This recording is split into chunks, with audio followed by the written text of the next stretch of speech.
सुप्रभात प्यारे बच्चों, आज हम रस भाग 3 के अंतर्गत रस के उदाहरण आदि जानेंगे। सबसे पहला रस बच्चों हमने आपको बताया था श्रृंगार रस, जिसका स्थायी भाव है रति। श्रृंगार रस क्या है? काम भावना का जागृत होना श्रृंगार कहलाता है। स्त्री पुरुष का सहज आकर्षण ही इसका आधार है। इसे रसराज भी कहते हैं श्रृंगार रस को, और इसके दो भेद हैं, संयोग श्रृंगार और वियोग श्रृंगार। संयोग श्रृंगार के अंतर्गत क्या होता है बच्चों? जब प्रेमी और प्रेमिका का, नायक और नायिका का मिलन हो, तो यहाँ संयोग श्रृंगार होगा। इसका उदाहरण है, बतरस लालच लाल की मुरली धरी लुकाए, सो करे भोनू हंसे देन कहे नट जाए। इसके आगे बच्चों इसी का श्रृंगार रस का जो दूसरा भेद है वो है वियोग श्रृंगार, जहाँ नायक नायिका या प्रेमी प्रेमिका के बिछड़ने पर नायक नायिका के प्रेम का वर्णन वियोग श्रृंगार है। इसका एक बहुत अच्छा उदाहरण आपका सूरदास के पद से आप ले सकते हैं। अवधि आधार आस आमन की तन मन बिथा सही, अब इन योग संदेशनी सुनी सुनी बिरहनी बिरह दही। तो दूसरा रस हमारा है हास्य रस, जहाँ विलक्षण स्थितियों द्वारा हंसी का पोषण हो, वहाँ हास्य रस की अभिव्यक्ति होती है, जिसका स्थायी भाव होता है हास या हंसी। जैसे देखिए, हाथी जैसी देह है गेंडे जैसी खाल, तरबूजे सी खोपड़ी खरबूजे से गाल। अब ये पंक्तियाँ सुनने के पश्चात आपको हंसी ज़रूर आएगी। तो यदि हमें पहचानना हो कि कौन सा रस है, तो जो आपको बातें बताई जा रही हैं, इन्हीं के आधार पर आप रसों को पहचान पाएंगे, इसलिए ध्यान दीजिए। तीसरा है हमारा वीर रस, जिसका स्थायी भाव है उत्साह। स्थायी भाव जब विभावों, अनुभवों और संचारी भावों से पुष्ट होकर आस्वादन के योग्य होता है, तब उसे वीर रस कहते हैं। उत्साह के 4 क्षेत्र पाए गए हैं, युद्ध, धर्म, दया और दान। अर्थात वीर रस का स्थायी भाव है उत्साह। तनकर भाला यूं बोल उठा, राणा मुझको विश्राम न दे, मुझको बैरी से हृदय शोभ, तू तनिक मुझे आराम न दे। चौथा रस है बच्चों हमारा रौद्र रस, क्रोध और प्रतिशोध का भाव जब अनुभवों, विभावों और संचारी भावों के योग से परिपुष्ट होता है, तो रौद्र रस की अभिव्यक्ति होती है, जिसका स्थायी भाव है क्रोध। उदाहरण देखते हैं, रे नृप बालक काल बस बोलत तो ही न संभार, धनुई सम त्रिपुरारी धनु विदित सकल संसार। पांचवा रस है बच्चों हमारा भयानक रस, जहाँ भय स्थायी भाव पुष्ट हो, वहाँ भयानक रस की अभिव्यक्ति होती है, जिसका स्थायी भाव है भय। उदाहरण देखिए, एक और अजगरी लखी, एक और मृगराय, बिकल बिटोही बीच ही पर्यो मूर्छा खाए। छठा रस है बच्चों हमारा विभत्स रस, जहाँ किसी वस्तु अथवा दृश्य के प्रति जुगुप्सा, जुगुप्सा किसे कहते हैं बच्चों? घृणा को, का भाव हो, वहाँ विभत्स रस की अभिव्यक्ति होती है, और इसका स्थायी भाव क्या है? घृणा या जुगुप्सा।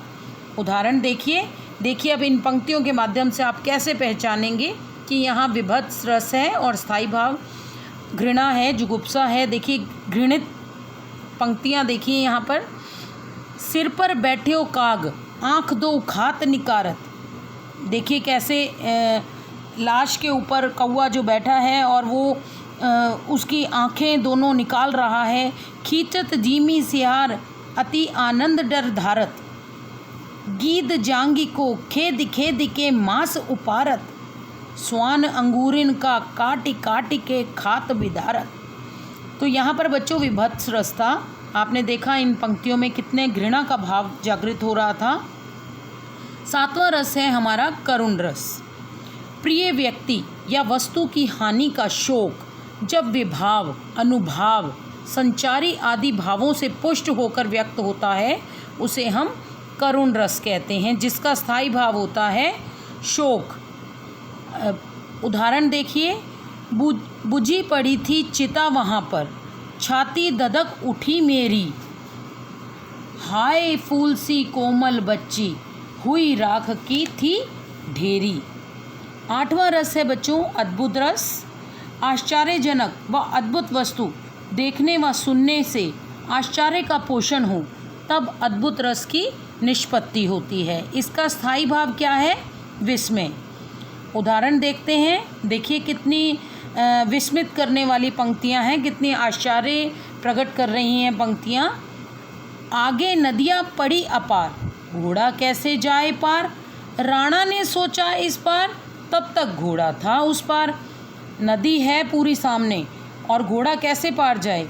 अभी राणा ने सोचा कि घोड़ा कैसे जाए और घोड़ा उस पार पहुंच भी गया। तो मतलब यहाँ अतिशयोक्ति, विस्मय वाली बात है। शांत रस हमारा 9वां रस है। संसार के प्रति वैराग्य का भाव रस अवयवों से परिपुष्ट होकर शांत रस की अभिव्यक्ति होती है और इसका स्थायी भाव है निर्वेद या वैराग्य। उदाहरण देखिए, मेरा मन अनंत कहाँ सुख पावे, जैसे उड़ी जहाज को पंछी पुनि जहाज पे आवे, सूरदास प्रभु काम धेनु तजी, छेरी कौन दुहावे। इनके अलावा 2 रस हमने आपको बच्चों और बताए थे, जो कि इनमें रसों में 9 रसों में जोड़ दिए गए हैं। तो 10वां रस जो था हमारा भक्ति रस था, जिसका स्थायी भाव जो है वो भगवत रति है। भगवत रति यानी ईश्वर से प्रेम। श्रृंगार रस में नायक और नायिका का प्रेम, भगवत रति में भक्ति रस में भगवत रति भगवान से प्रेम, और वात्सल्य रस में बाल रति यानी बच्चे से प्रेम। तो देखिए यहाँ पर क्या है, भक्ति रस में ईश्वर प्रेम का भाव रस के अवयवों से पुष्ट हो रस में परिणत होता है तो भक्ति रस की अभिव्यक्ति होती है, जिसका स्थायी भाव है भगवत रति। उदाहरण देखिए, मेरो तो गिरधर गोपाल दूसरो न कोय, जाके सिर मोर मुकुट मेरो पति सोए।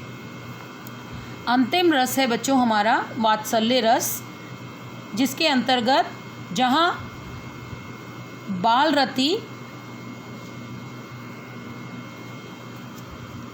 बाल रति का भाव रस अवयवों से परिपुष्ट होकर उस रस में व्यक्त होता है जहाँ वात्सल्य रस होता है, और इसका स्थायी भाव है बाल रति। और उदाहरण देखिए आपकी बुक में ही है, क्षितिज पुस्तक में दंतुरित मुस्कान से ले सकते हैं आप। तुम्हारी ये दंतुरित मुस्कान मृतक में भी डाल देगी जान, धूली धूसर तुम्हारे ये गात, छोड़कर तालाब मेरी झोंपड़ी में खिल रहे जलजात। तो प्यारे बच्चों, यहाँ पर हमने सभी रसों को जाना व उनके उदाहरण सहित जाना। आशा है आप रसों के उदाहरण को जान गए होंगे, पहचान गए होंगे। धन्यवाद।